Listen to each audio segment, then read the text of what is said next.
நீங்கள் பார்த்துக் கொண்டிருப்பது உங்கள் விஜய்.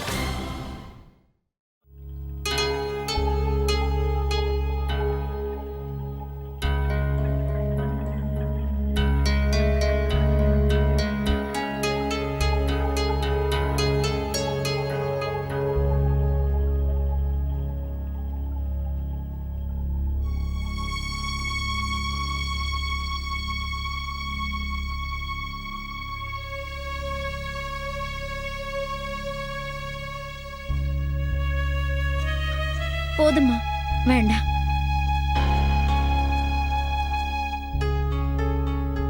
அப்புறம் விஸ்வநாதனோட பிசினஸ்லாம் நல்லா போய்கிட்டு இருக்குல்ல? ஆண்டவனோட அருளால எல்லாம் நல்லபடியா போயிட்டு இருக்கு. இதுக்கப்புறம் நான் எப்ப வர முடியுதுன்னு தெரியல.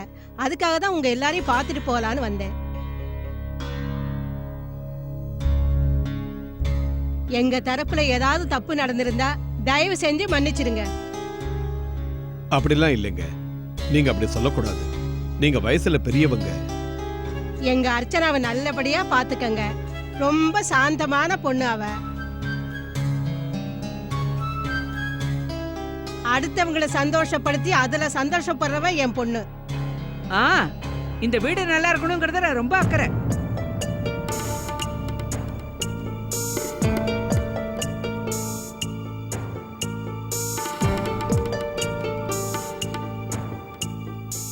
ஏன் சம்பந்தி நீங்க அந்த மாதிரி சொல்றீங்க?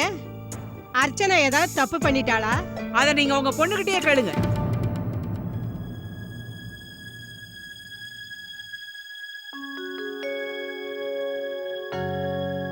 இல்ல இல்ல, நீங்களே சொல்லுங்க. நீங்க மனசுல எதையோ வச்சிட்டு பேசுறீங்க. ஒரு விஷயம் சொல்றேன், எங்க அர்ச்சனாவால யார் மனசையும் புண்படுத்த முடியாது. வீட்ல இருக்கிறவங்கள ஒன்னா இணைச்சு பார்க்க ஆசைப்படுறவ எங்க பொண்ணு. ஆனா புகுந்த வீட்ல இருக்கிறவங்க மட்டும் பிரியணும்னு ஆசைப்படுறா.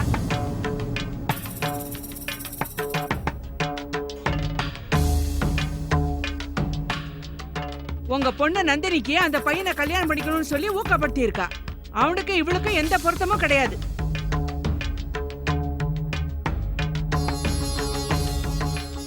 பிறந்த வீட்டுல என்னத்தை பார்த்தாலோ அதைத்தான் இங்க பண்ணிட்டு இருக்கா. அக்கா, அதெல்லாம் இப்ப பேச வேண்டாம். இப்ப நீ என் வாயை அடக்கறதால என்ன நடக்க போகுது? உண்மை உண்மைதானேப்பா. இவ எல்லாருக்கும் நல்லதா நினைப்பான்னு எல்லாரையும் நம்ப வச்சிருக்கா. அதனாலதான் அவங்களும் அப்படி பேசுறாங்க. இவ சொன்ன பேச்ச கேட்டுக்கிட்டு தானே உன் பொண்ணுக்கு இந்த கல்யாணத்தை பண்ணி வச்ச. சம்மந்தி, இதுல நீங்க அர்ச்சனா மேல பழி போடக்கூடாது. தப்பு பண்ணவங்க ஒருத்தர்னா பழிய வாங்கிக்கிறவங்க இன்னொருத்தரா? அம்மா, தப்பு பண்ணது ஒருத்தி, பழி இவளுக்கா?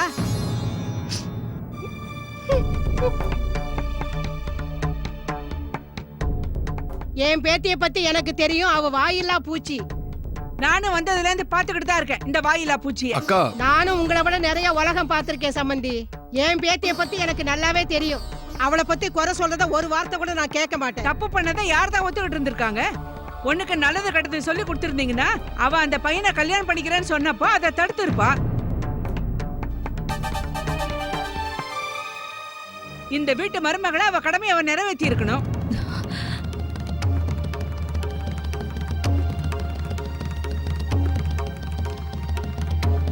நீங்க உங்க பொண்ணு நந்தினி தப்பு பண்ணதை ஒத்துக்கிறத விட்டுட்டு தேவையில்லாம எங்க அர்ச்சனாவை ஏன் குறை சொல்றீங்க? பாட்டி, இவ அப்பாவே வாயை திறக்க மாட்டா.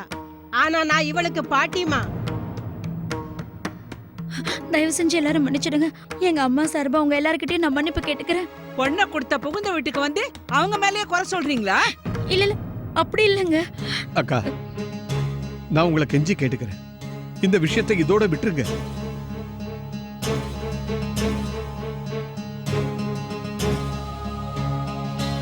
அம்மா, தயவு செஞ்சு மன்னிச்சிடுங்க. எங்க அம்மா என்னென்னவோ பேசிட்டாங்க, அதுக்காக நான் மன்னிப்பு கேட்டுக்கிறேன். தேவையில்லாம என்ன 4 வார்த்தை பேச வைக்கிறீங்க. ஆமா, பின்ன என்னவா? நான் எல்லாரையும் பார்த்துட்டு போலான்னு இங்க வந்தேன். பார்த்துட்டேன், கிளம்புறேன். இல்ல பாட்டிமா, ப்ளீஸ் நீங்க இங்க உட்காருங்க. இல்ல மாப்பிள்ள, இப்ப நாங்க கிளம்புறோம். அம்மா வேற ஊருக்கு போகணும். அவங்களுக்கு கிளம்ப லேட் ஆயிடுச்சு. போயிட்டு வரோம். நாங்க ஏதாவது தப்பா பேசியிருந்தா எங்களை நீங்க மன்னிச்சிடுங்க. அம்மா தப்பு நடந்து போச்சு, எதையும் மனசுல வச்சுக்காதீங்க. இல்ல சம்பந்தி, எதுக்காக நீங்க மன்னிப்பு கேக்குறீங்க? அவங்க வீட்டுக்கு பெரியவங்க. அப்படியே அவங்க அர்ச்சனாவை ஒரு வார்த்தை சொல்லிட்டாலும் அதுல என்ன இப்போ? ஒன்னும் பிரச்சனை இல்ல, நாங்க கிளம்புறோம்.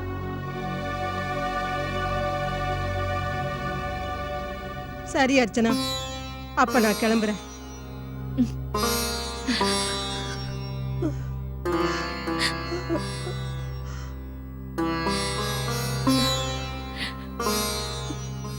உடம்ப பாத்துக்கோங்க பாட்டி. நீயும் உடம்ப பாத்துக்க. நல்லா இருப்பா. பாட்டிமா, தப்பு நடந்து போச்சு, அதுக்காக எங்களை மன்னிச்சிருங்க. சந்தோஷமா இருங்க மாப்பிள. போயிட்டு வரேன். போயிட்டு வரோங்க. போயிட்டு வாங்க. போயிட்டு வர சம்மந்தி. போயிட்டு வாங்க. வா.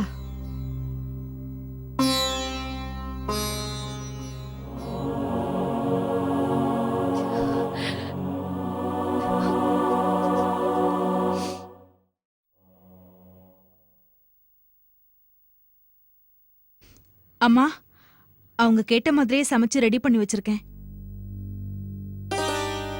போனவங்க ஏன் இன்னும் திரும்பி வரல? நானும் அதாம்மா யோசிச்சிட்டு இருக்கேன். அவங்க போய் ரொம்ப நேரம் ஆச்சு, இந்நேரத்துக்கு திரும்பி வந்திருக்கணுமே. ராதிகா கிட்ட சொல்லிதான் அனுப்பி வச்சேன். பாத்தியா, உடனே திரும்பி வந்துருங்கன்னு சொன்னேன். அது மட்டும் இல்லாம நந்தினி விஷயத்துல அவங்க அத்தை ரொம்ப கவலையா வேற இருப்பாங்க. யாரையும் சந்திச்சு பேசுற நிலைமையில இப்ப அவங்க இருக்க மாட்டாங்க. எனக்கும் ரொம்ப கவலையா தான் இருக்குமா. ஆனா அக்கா முன்னாடி பெருசா எதையும் காட்டிக்கல. அர்ச்சனா மேல எந்த பழியும் வந்துடாது இல்லம்மா. ஏன் பழி வரணும்? ஏன் நடந்தது எல்லாத்துக்கும் அர்ச்சனா மேல மட்டும் குறை சொல்லணும்? ஆமாமா, ஒண்ணும் ஆகாது. என் பொண்ணு பக்குவமா எல்லாத்தையும் சமாளிச்சுப்பா. இந்த மாதிரி நிலைமைய அர்ச்சனா நிறைய பார்த்திருக்கா.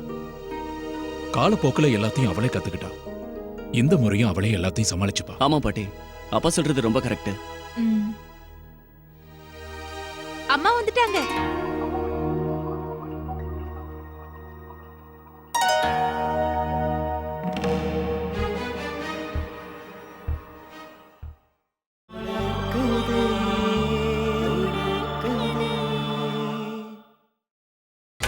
நீங்கள் பார்த்துக் கொண்டிருப்பது உங்கள் விஜய்.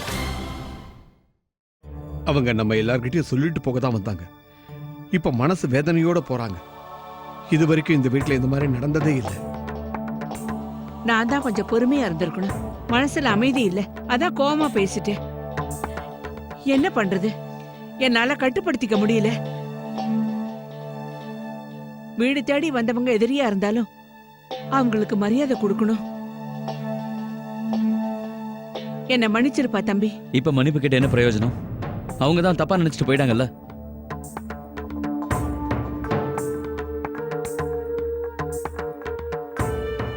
பெரியவங்க கிட்ட இப்படிதான் எழுத்து பேசுவாங்களா கார்த்திக்? உன்னை பொறுத்த வரைக்கும் நீ நினைக்கிறதா கரெக்ட். பெரியவங்க பேசும்போது குறுக்க பேசாத. ஏன்னா எனக்கு வருத்தமா இருக்கத்த. நீங்க எதுக்காக வந்தவங்க கிட்ட அந்த மாதிரி பேசுனீங்க? இதுல அர்ச்சனாவோட தப்பு எதுவுமே இல்ல. அத்தை, நீங்க எங்க எல்லாருக்கும் பெரியவங்க. நாங்க உங்களுக்கு மரியாதை கொடுக்கறோம். ஆனா பாட்டி சொன்னது கரெக்ட் தான். முதல்ல என்ன நடந்ததுன்னு உங்களுக்கு தெரியாது. அக்கா கல்யாணம் எப்படி நடந்ததுன்னு தெரியுமா? எதுவும் தெரியாம நீங்க பாட்டுக்கு அர்ச்சனா மேல பழி போடுறீங்க. கார்த்திக், உன் பொண்டாட்டி தப்பு பண்ணான்னு எனக்கு தோணுச்சு, அதான் சொல்லிட்டேன். நீ உன் பொண்டாட்டிக்கு ரொம்ப இடம் கொடுத்து வச்சிருக்க. உங்களுக்கு மரியாதை கொடுக்கறோன்றதுக்காக நீங்க என்ன வேணாலும் பேசலாம்னு அர்த்தம் இல்ல. நீங்க இந்த மாதிரி பேசினதால தான் பாட்டிமா கோவப்பட்டு கிளம்பி போயிட்டாங்க. இன்னைக்கு அக்கா வாழ்க்கையில என்னென்னவோ நடந்துட்டு இருக்கு. அதுக்கெல்லாம் அர்ச்சனா ஒன்றும் காரணம் இல்ல. கார்த்திக், எங்களுக்கு எல்லாம் தெரியும். இதோட நீ இதை விட்டுரு. கார்த்திக், பிரச்சனையை வளர விடாத. இல்ல அவனை பேச விடுங்க. இவனையும் உன் பொண்டாட்டி யாரும் எதுவும் சொல்லக்கூடாது, மாமியார் வீட்டு எதுவும் சொல்லக்கூடாது. இவன் என்ன எப்படி எடுத்தறிஞ்சு பேசினாலும் இவன் மாமியார் வீட்டுக்காரங்க வந்தா மட்டும் நான் உங்களுக்கு மரியாதை கொடுத்து பேசணுமா? கார்த்திக், நீ வேணா அவங்கள தலையில தூக்கி வச்சுட்டு ஆடலாம், நான் ஆட முடியாது. நான் பேசணும்னு நினைச்சேன், பேசிட்டேன். எனக்கு உரிமை இருக்கு. எந்த உரிமையை பத்தி பேசுறீங்க நீங்க? பிள்ளையை பெத்துட்டோன்ற உரிமையா இல்ல இது ஏன் குடும்பம்ன்ற உரிமையா?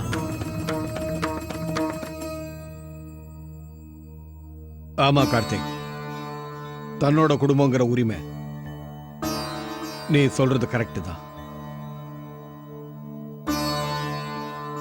நான் இதுவரைக்கும் என்னுடைய சம்பந்திய பொண்ணை பெத்தவங்கன்னு நினைச்சதே கிடையாது. எப்பவுமே நான் அவங்கள சமமா தான் பார்த்திருக்கேன். இன்னைக்கு அவங்களுக்கு அவமானம் ஏற்பட்டுருச்சு. இது உண்மையிலேயே நல்லா இல்ல.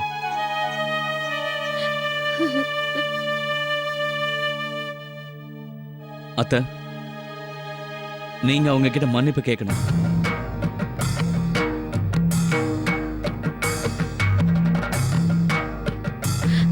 கடவுளே. கார்த்திக், கேட்டியாடா தம்பி? உன் பையன் என்ன பார்த்து என்ன சொன்னான்னு கேட்டியா? அவங்க நம்ம வீட்டுக்கு வந்த விருந்தாளி. நாம தப்பு பண்ணிருந்தா அதை நம்ம ஒத்துக்கணும். இதுல ஒண்ணும் யாரும் குறைய போறது இல்ல. உனக்கு மூளை குழம்பி போயிடுச்சு கார்த்திக். நீ பாட்டுக்கு உன் இஷ்டப்படி என்னென்னமா வளர்ற. சின்னவங்க பேச்ச கேட்கறது உங்களுக்கு வேணா பழக்கமா இருக்கலாம், ஆனா எனக்கு பழக்கம் இல்ல. தம்பி, பசங்களுக்கு ரொம்ப இடம் கொடுத்து வச்சிருக்கே நீ. அவன் கை மீறி போயிட்டு இருக்கான். இனிமே உன் வீட்டை நீயே சமாளிச்சுக்கோ. நான் கிளம்புறேன். இதுக்கு மேல இனிமே இந்த வீட்ல என்னால இருக்க முடியாது. அக்கா, அக்கா தயவு செஞ்சு இந்த மாதிரிலாம் பேசாதீங்க. நான் இங்க இருக்க வேண்டிய அவசியம் இல்ல. நான் இருக்க மாட்டேன். இப்பவே போறேன். போக வேண்டாக்கா, அப்படி எல்லாம் சொல்லாதீங்க. நீங்க எல்லாம் உங்க இஷ்டப்படியே நடந்துக்கோங்க. நான் எதையும் பார்க்கவும் வேண்டாம், எதையும் கேட்கவும் வேண்டாம். என்ன விட்டீங்கன்னா போதும். அக்கா, நில்லுங்க அக்கா, சொன்னது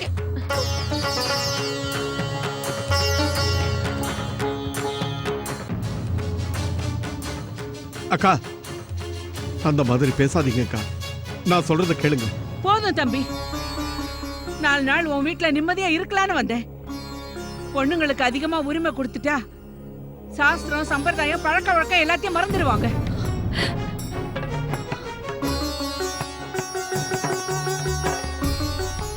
இந்த மாதிரி வீட்ல என்னால இருக்க முடியாது.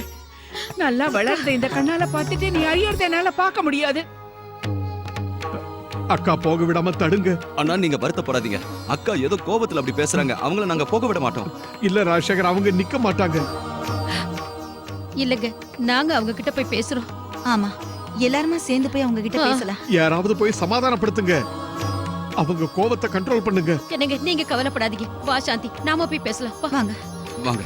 வாங்க.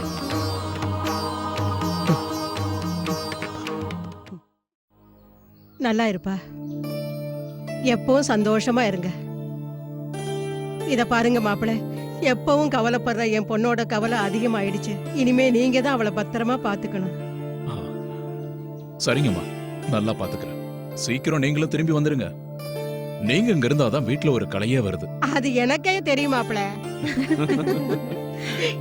நீ எப்பவும் சிரிச்சுக்கிட்டு சந்தோஷமா இருக்கணும். சரி. ரொம்ப அங்க எங்கேயும் ஓடி ஆடக்கூடாது, சரியா? சரி. அப்புறம் பாட்டி, வரும்போது நிறைய கதையெல்லாம் யோசிச்சு வச்சுக்கிட்டு வாங்க. தெரியும்டா, தெரியும். அம்மா, உடம்ப பாத்துக்கங்க. சமந்தி அம்மா, அங்க வீட்டுக்கு போன உடனே எங்களுக்கு ஃபோன் பண்ணி சொல்லிடுங்க. சரி.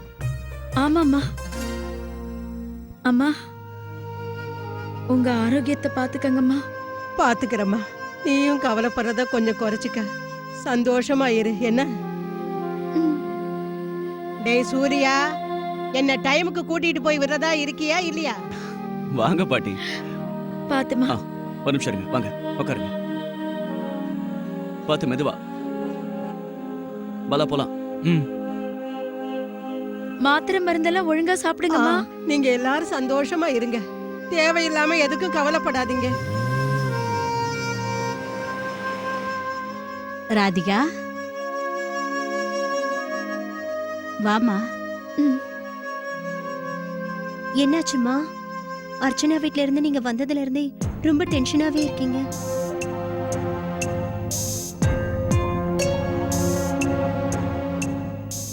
அர்ச்சனா இந்த பிரச்சனையை எப்படி சமாளிக்க போறான்னு தெரியல. அவங்கள கட்டுப்படுத்தவே முடியல. அவங்க பாட்டுக்கு பேசிட்டே போறாங்க. அவங்க அத்தைக்கு நடந்தது எதுவுமே தெரியாது. அதனால அவங்களுக்கு கோபம் வந்துருச்சு. இந்த பொண்ணு நந்தினி முதல்லயே எல்லா விஷயத்தையும் சொல்லியிருக்கணும்ல. இந்த பசங்க எதையுமே புரிஞ்சுக்க மாட்டேங்கிறாங்க. ஆனா அம்மா, இப்ப அங்க ஒரே பிரச்சனையா தானே இருக்கும். அதனாலதான் சுகன்யா எனக்கு இவ்ளோ கவலையா இருக்கு. நீ இப்படி கவலைப்படுறதால ஏதாவது பிரயோஜனம் இருக்கா? அர்ச்சனா எல்லாத்தையும் பார்த்துப்பா. நீ தேவையில்லாம கவலைப்படாத. அம்மா, ராதிகா, முதல்ல தண்ணி குடி, அப்புறம் போய் ஓய்வெடு. கொஞ்ச நேரம் ரெஸ்ட் எடுத்தா நல்லது தானே. வாங்கம்மா, நானும் உங்க கூட ரூமுக்கு வரேன். இல்லனா இப்படியே கவலைப்பட்டுட்டே இருப்பீங்க. வாங்க. வந்தனா? என்னாச்சு? என்னம்மா? வந்தனா? சோனியா, சீக்கிரம் போய் டாக்டருக்கு ஃபோன் பண்ணுமா. சீக்கிரமா வர சொல்லு. நான் ஃபோன் பண்றேன். ரொம்ப வலிக்குதாம்மா? இப்ப டாக்டர் வந்துருவாங்க. கொஞ்சம் பொறுத்துக்கோ.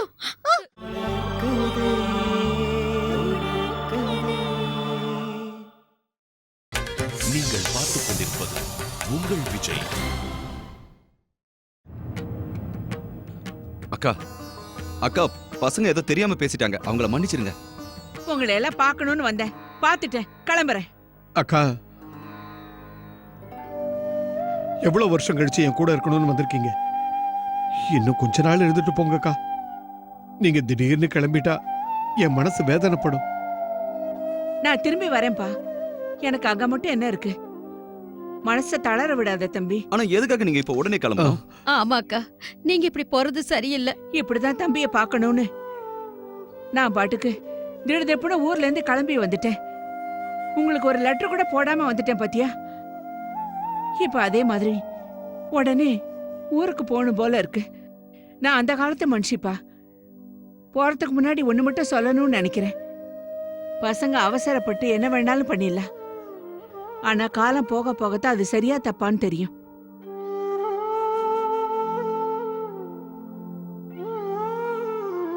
நாம பெரியவங்க, நமக்கு மூளை வேணா குறைச்சலா இருக்கலாம். ஆனா சாஸ்திர சம்பிரதாயம் இதெல்லாம் அவங்கள விட நமக்கு தான் அதிகமா தெரியும். இந்த காலத்து பசங்களுக்கு அதெல்லாம் பிடிக்காம இருக்கலாம். ஆனா அது குடும்பத்தை பாதிக்குங்கிறது அவங்களுக்கு தெரியல. என் வார்த்தையில கொஞ்சமாவது மரியாதை வச்சிருக்கேன்னா நான் சொல்றத கேளு. நீ குடுக்கற இந்த இடம் தான் உன் குடும்பத்தை சீரழிக்க போகுது.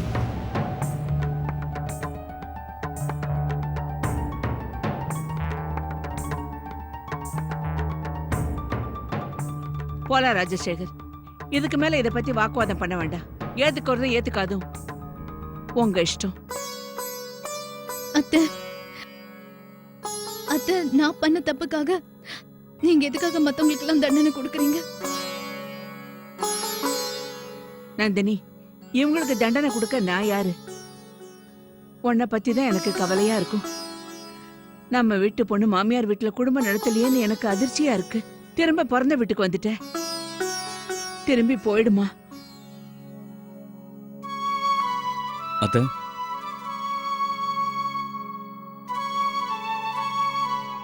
அத்தை, நான் தான் உங்ககிட்ட ஒழுங்கா பேசலன்னு நினைக்கிறேன். இங்க பாருங்க அத்தை, நாம எல்லாரும் தனித்தனியா யோசிக்கலாம். ஆனா அதனால நம்ம உறவுக்குள்ள விரிசல் வரக்கூடாது. வீட்டை விட்டு யாரும் போக கூடாது அத்தை. நான் பேசினது உங்களுக்கு கஷ்டமா இருக்குல்ல? தயவு செஞ்சு அதுக்காக என்ன மன்னிச்சிருங்க அத்தை. நீ இந்த வீட்டு செல்ல பிள்ளை, இந்த பரம்பரைக்கு ஒரே பிள்ளை. நீ தான் எல்லாரையும் பாத்துக்கணும். அத்தை, நீங்க எங்களை இப்ப மன்னிச்சுதான் ஆகணும். நான் மிகப்பெரிய தப்பு பண்ணிட்டேன். உங்க மனச நான் தான் ரொம்ப புண்படுத்திட்டேன். ஆனா அதுக்காக நீங்க எங்க எல்லாரையும் விட்டுட்டு இப்படி போறது நல்லா இருக்கா என்ன? தயவு செஞ்சு எங்களை மன்னிச்சிருங்க. இனிமே நாங்க ஜாக்கிரதையா இருப்போம். மன்னிக்க முடியுமான்னு தெரியல, ஆனா ஆசீர்வாதம் பண்ணுவேன். நல்லா இரு. வீட்டுல இருக்கிற எல்லாரையும் ஒத்துமையா வச்சுக்கோ.